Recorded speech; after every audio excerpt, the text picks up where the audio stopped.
माता सीता के श्राप से गया में नहीं उगती तुलसी और ब्राह्मण कभी नहीं होते संतुष्ट। वाल्मीकि रामायण के मुताबिक वनवास के दौरान भगवान राम, लक्ष्मण और माता सीता पितृपक्ष में श्राद्ध करने के लिए बिहार के गया धाम पहुँचे। वहाँ ब्राह्मण ने भगवान श्री राम और लक्ष्मण को श्राद्ध कर्म के लिए आवश्यक सामग्री जुटाने के लिए कहा।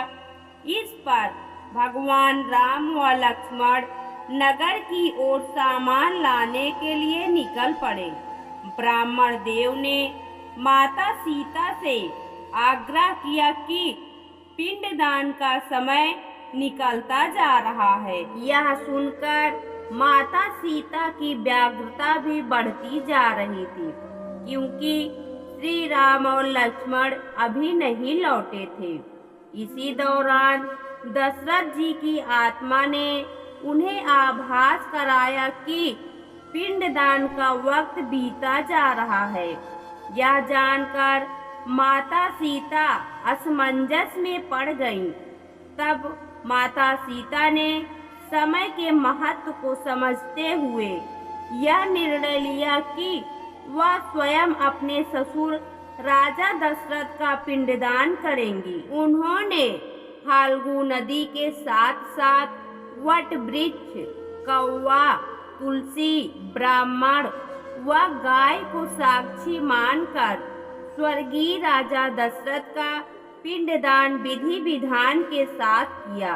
इस क्रिया के उपरांत जैसे ही उन्होंने हाथ जोड़कर प्रार्थना की तो राजा दशरथ ने माता सीता का पिंडदान स्वीकार कर लिया। माता सीता इस बात से प्रफुल्लित हुई कि उनकी पूजा राजा दशरथ जी ने स्वीकार कर ली है। इसके बाद उनके मन में संशय भी हुआ कि प्रभु इस बात को नहीं मानेंगे, क्योंकि पिंडदान पुत्र के बिना नहीं हो सकता है। थोड़ी देर बाद भगवान राम और लक्ष्मण सामग्री लेकर आए और पिंडदान के विषय में पूछा। तब माता सीता ने कहा कि समय निकल जाने के कारण उन्होंने स्वयं पिंडदान कर दिया। प्रभु राम को इस बात का विश्वास नहीं हो रहा था कि बिना पुत्र और बिना सामग्री के पिंडदान कैसे संपन्न और स्वीकार हो सकता है। इसके बाद माता सीता ने कहा कि वहां उपस्थित फाल्गु नदी, तुलसी, कौवा, गाय, वट वृक्ष और ब्राह्मण श्राद्ध कर्म की गवाही दे सकते हैं। भगवान राम ने जब इन सब से पिंडदान किए जाने की बात सच है या नहीं पूछा, तब फाल्गु नदी, गाय, कौवा, तुलसी और ब्राह्मण पांचों ने प्रभु राम का क्रोध देखकर झूठ बोल दिया कि माता सीता ने कोई पिंडदान नहीं किया है। वट वृक्ष ने सत्य कहा कि माता सीता ने सबको साक्षी मानकर विधि पूर्वक राजा दशरथ का पिंडदान किया है। पांचों साक्षी के झूठ बोलने पर माता सीता ने क्रोधित होकर उन्हें आजीवन श्राप दे दिया। फाल्गु नदी को श्राप दिया कि वह सिर्फ नाम की नदी रहेगी, उसमें पानी नहीं रहेगा।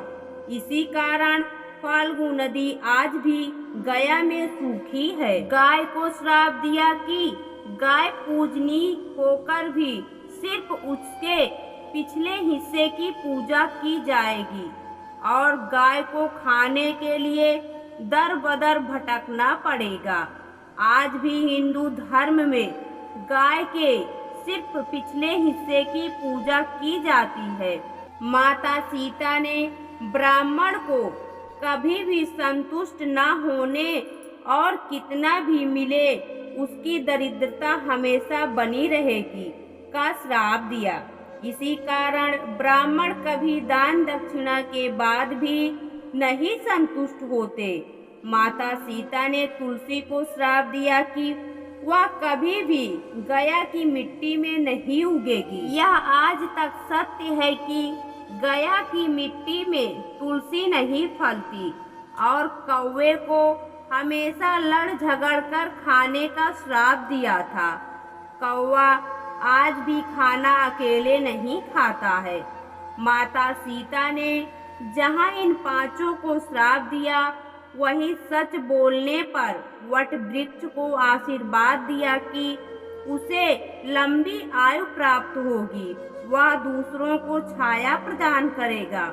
पतिव्रता स्त्री उनका स्मरण करके अपने पति के दीर्घ आयु की कामना करेगी। दोस्तों, आपको यह पौराणिक कथा कैसी लगी कमेंट बॉक्स में जरूर बताएं। वीडियो को लाइक करें, शेयर करें और हमारे चैनल को सब्सक्राइब करना ना भूलें। वीडियो देखने के लिए आपका बहुत बहुत धन्यवाद।